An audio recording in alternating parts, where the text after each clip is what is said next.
investigation nga zikyagenda mu maaso twakozesa ebyuma byaffe ebya kalimagezi ebimu ku bye twakozesanga mu puroguramu ya kalondoozi twataapinga amasimu ga Mbabazi tusobole okunoonyereza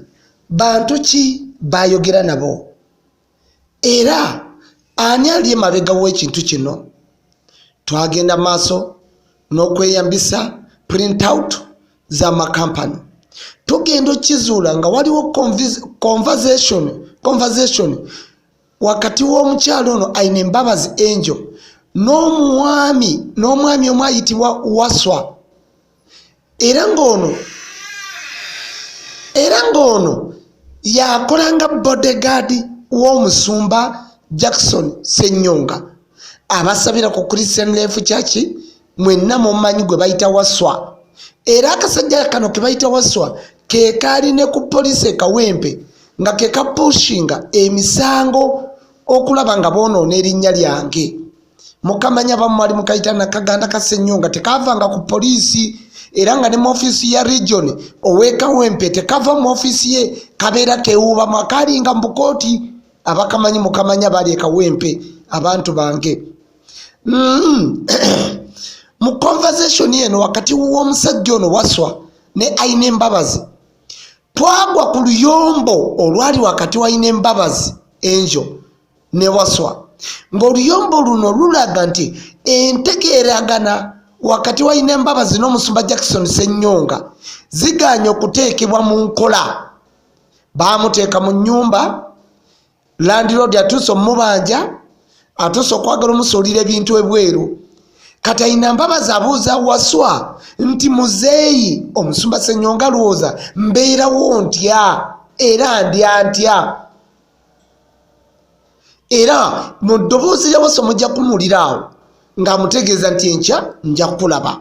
Bino nno bye byaviirako Mbabazi okusala eddiiro ajje anoonye ajjeyo ebyama byonna ebikusike tujja kiraba mu maaso awo kubanga amazima nze ndi musumba era njogera amazima nti kyatuwaliza okuteekamu ssente nnyingi okuzuula ani eyali emabega w'ekintu kino. Mr. Waswa. Why? Njagala twogere ng'abantu mu butuufu bw'ekintu nga bwe kiri. Waswa, I'm not happy at all. What is it? Sijja kulimba siri musanyufu n'akamufumizirizaamu n'endaba.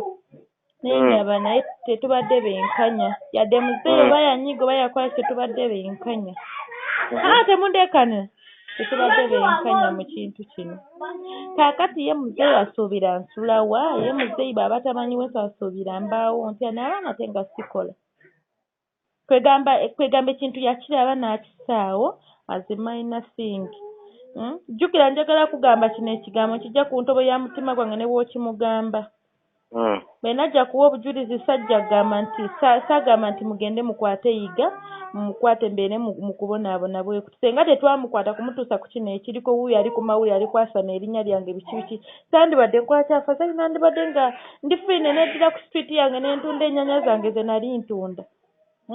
Kat right now guuyo ndi kubonaabona abaana bange babonaabona nze kennyini mbonaabona kwekakati olowooza nze mutima ndowoozamu ki Waswa njagala weeteeke mu ngatto zange olowooza ndowoozamu ki. Oyo yalangadde seeta nga ndi free seeta ne banzirusaayo kuva seeta we nava seeta yalowooza mbeerawa. Kati beera ng'olinga muganda wange njogera kati weeteeke mu ngatto zange oba beera nga muganda wange kati alowooza ndyaki oba nywaki ndi luddawa. Gyetwamaliza tutya? Walayi Waswa nze kankupromisinga kino bonna ekintu ekino tebansolvinze nezigyayo ebintu byange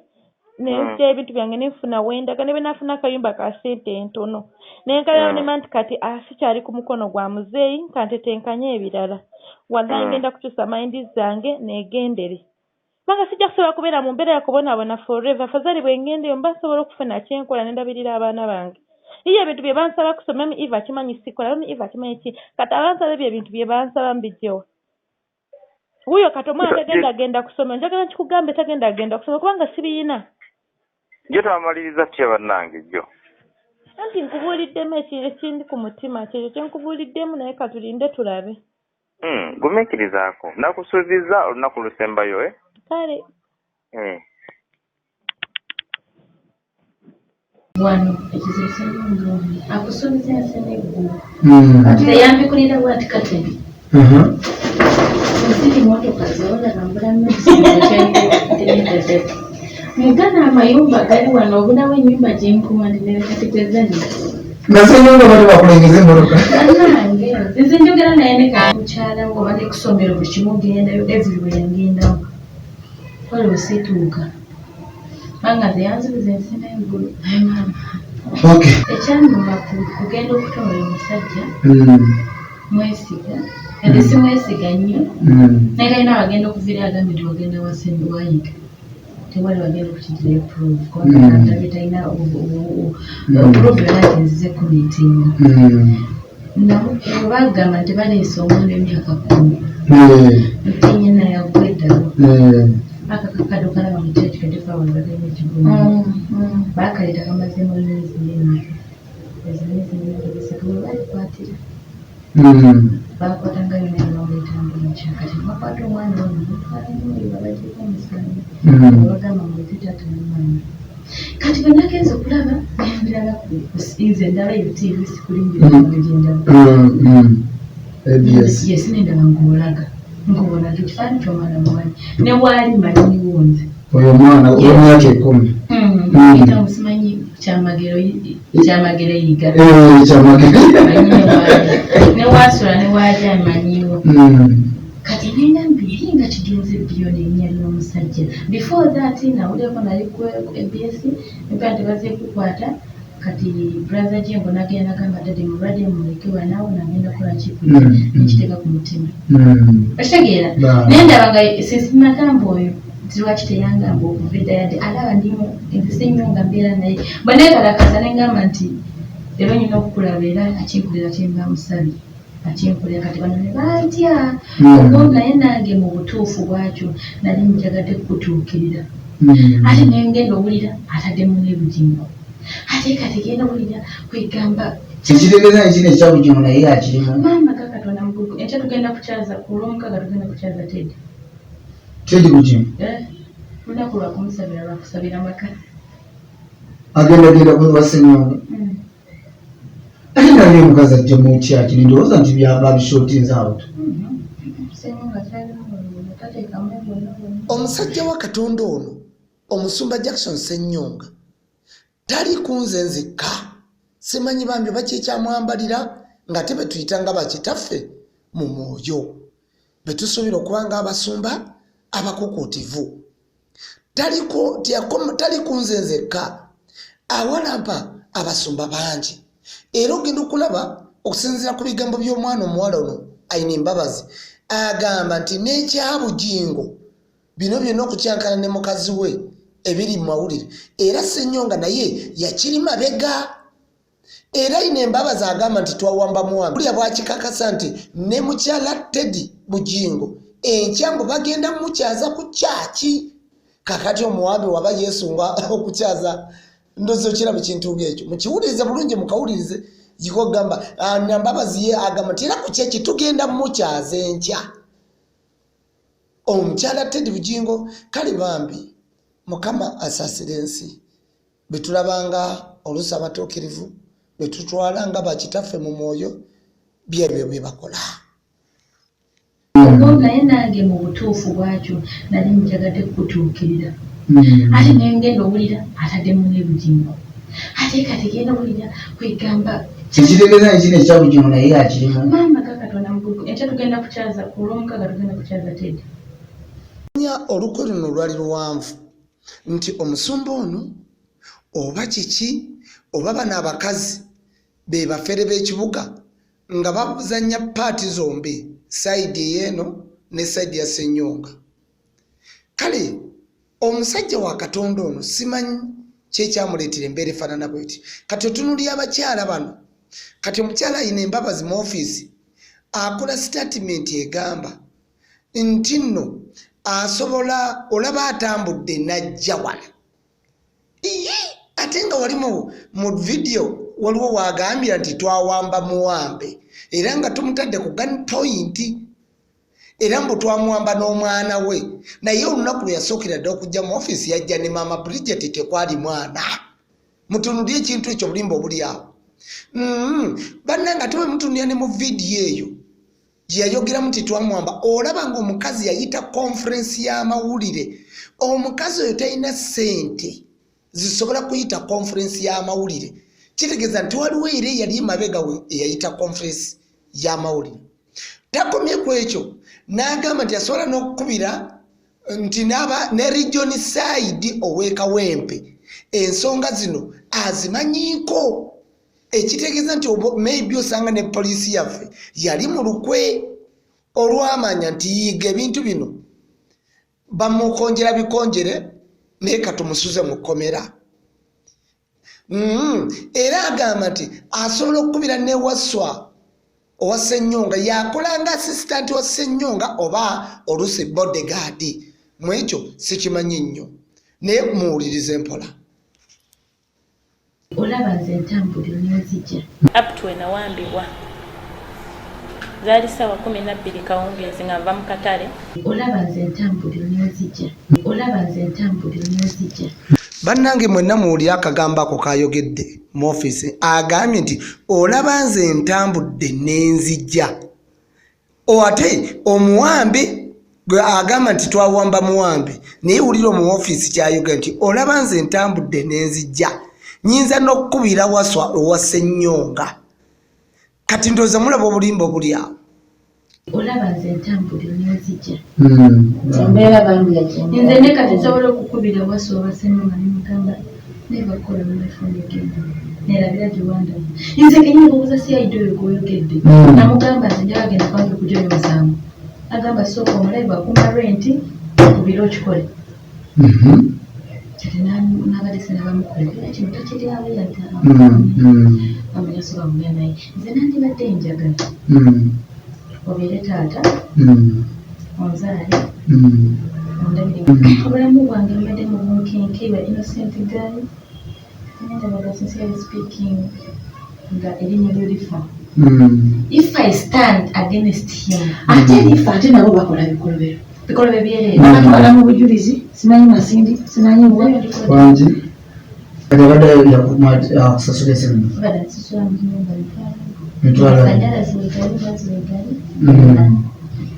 kati amaze ebbanga ki nga takusasulira myezi 3 mama Bridget badduka ife yagula eri n'atuwa obuyumba yambala olumu olulya omwana abaana mwe basula nange omwezi wakati yangambi kalumu k'abaana ati nze kankubulire dinankula nti ntya Robert nze Robert yasooka nantwala waliwo nkubudde ku makya Robert Elisa angambye Isa Elisa naye bw'akitegeera musumba bw'ataba ababiri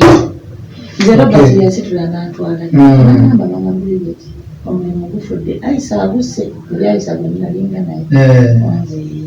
kati omusajja yannekyangirako nammwe abakoze eki abekyangire ejjangu ogende ku P5 owa obujulizi oli omusajja olumu obujulizi nga kiwedde nga kuwa ekyokulya akuwa nesente zeki nesente zeki zenyumba nayo enjo yaliwo nga Robert bandeese kakati nangamba kale tugende nemugamba naye Robert ebinaabituuka mukoti sigenda lunyiriza musajja agamba ago tebajja nakwetaaga era ekyo kimugamba nnyo nga ndi naye kubeera musisinkano nakugambye tusobola kukuumira kyama myaka 2 kyekugambye wali nga mama Bridget lino linnya lya musumba eryo linnya lyange kati kati manya n'obulamu nga bigabuli butya soka obulongo ogenda kujja ate musumba amali amusuza osobola okulemera okupangisa mama Bridget ennyumba nasooka n'avayo ne naffe ne tusooka ne tumulaga nze ndi munyankole ate nze njogererawo nze nandibadde njagala mama Bridget atuwe mutayo soka ogenda otuule wabweru wali genda kuba bakwate oba nkwata kamera wala njatukanya naye kanesimu nditeekwa enjizise soka ofuyinde nakuwamanze ndi mukoowu tulaawo wange ndi kulunke webike ku maaso sigenda kweyaliza nekajja kweyaliza ebizibu bye kubanga kubanga eri muntu wamusumba yebisawo yani musumba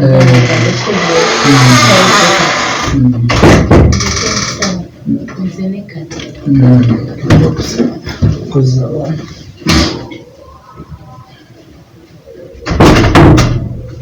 nene mukazi munankola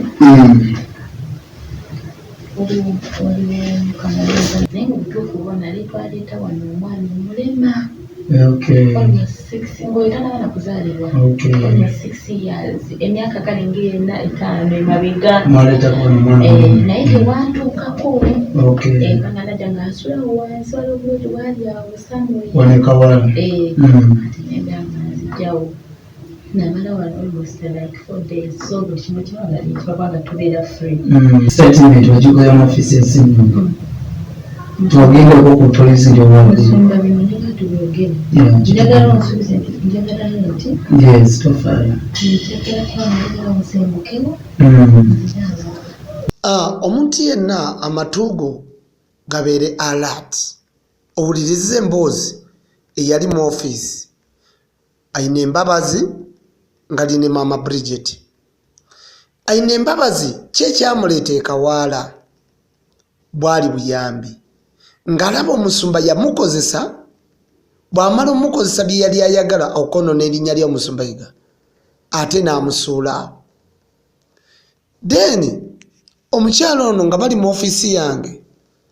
yansaba yasooka kugobawo munne gwe yajja naye mama Bridget namugamba mama Bridget sooka ontuviire nze musigale nga njogera ne omusumba n'amugoba era mugenda biraba mu maaso awo mubyegendereze bulungi muwulize emboozi yaabwe weewaawo amaloboozi tegaavaayo bulungi mu bigambo bye omukyala ono yansaba ng'ayagala buyambi kubanga mu nju bamugoba ate nga n'omwana we asomera ku ssomero lya Jackson Ssenyonga era nga ye akooye obulimba era nga mu mutima gwawulira ekintu kye yakola kimulumiriza n'awulira nga yagala kuvaayo ategeeze ensi nti ebyo byetwalaba mu mawulire tebyali bituufu naye nga kondishoni ye eri nti ayagala muyambe ave mu nju Ssenyonga gye yamupangisiriza amazima gali nti ndi musumba kyatuwaliriza okumuwa ssente ne mama Bridget era naye ng'agamba nti Ssenyonga yamuwa ennyumba ku Christian Life Church